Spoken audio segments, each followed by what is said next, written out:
بسم اللہ الرحمن الرحیم۔ سفر کا مہینہ شروع ہونے والا ہے اور بہت سے توہمات، تخیلات اور بدشگونیاں اس کے بارے میں پھیلائی گئی ہے، نعوذ باللہ، کہ یہ نحوست والا مہینہ ہے۔ کسی چیز میں نحوست نہیں ہوتی، بلکہ اکابر نے تو سفر کو سفر المظفر اور سفر الخیر، برکت والا اور خیر والا مہینہ بھی قرار دیا ہے۔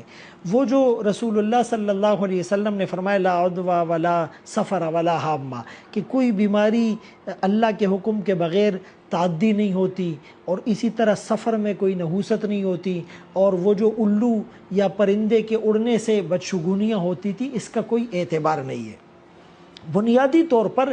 ایک روایت حدیث بنا کر پیش کی جاتی ہے کہ رسول اللہ صلی اللہ علیہ وسلم نے فرمایا کہ جس نے مجھے سفر کے ختم ہونے کی خوشخبری دی، میں اس کو جنت کی خوشخبری دوں گا۔ تو ملا علی قاری رحمۃ اللہ علیہ نے، علامہ شوکانی رحمۃ اللہ علیہ نے، ان حضرات نے اس کو کہا لا اصل لہو، اس کی کوئی اصل نہیں، اور بلکہ اس کو موضوعات میں سے شمار کیا ہے۔ تو من کذب علی متعمدا فلیتبوأ مقعدہ من النار، آقا نے فرمایا جو مجھ پر جان بوجھ کر جھوٹ باندھے گا، پس وہ اپنا ٹھکانہ جہنم کو بنا لے۔ فرمایا کفا بالمرء کذبا ان یحدث بکل ما سمع، آدمی کے جھوٹا ہونے کے لیے اتنا کافی ہے کہ کوئی بات سنے اور بغیر تحقیق کے بیان کرنا شروع کر دے، تو ایسی کوئی بات نہیں ہے۔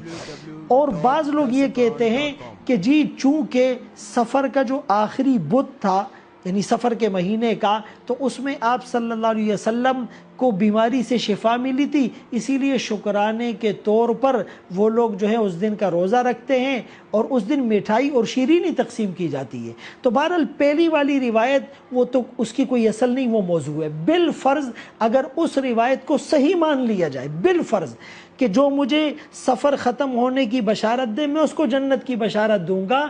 تو اس سے سفر کو منحوس نہیں قرار دیا جا سکتا، بلکہ آقا کو علم تھا کہ ربیع الاول میں اللہ سے لقاء اور وصال ہونے والا ہے، اور اللہ سے ملاقات کے شوق اور اشتیاق میں آپ منتظر تھے کہ سفر ختم ہو، ربیع الاول شروع ہو، تو اس کو اس پر محمول کیا جائے گا۔ اور جہاں تک سفر کے آخری بدھ میں آپ کو بیماری سے شفا ملنے والی بات ہے، وہ بھی خلاف حقیقت ہے، بلکہ آخری بدھ کو تو آپ کی بیماری کی ابتدا ہوئی تھی، اور اس خوشی میں یہودیوں نے شیرینی اور مٹھائی تقسیم کی تھی۔ لہٰذا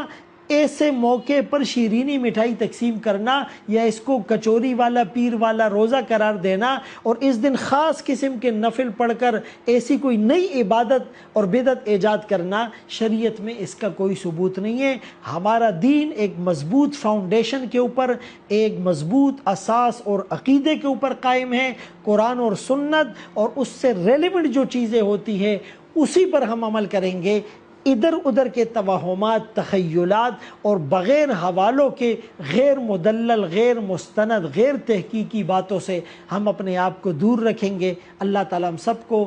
ہر مہینے کی قدر و قیمت کی توفیق نصیب فرمائے۔ وآخر دعوانا ان الحمد للہ رب العالمین۔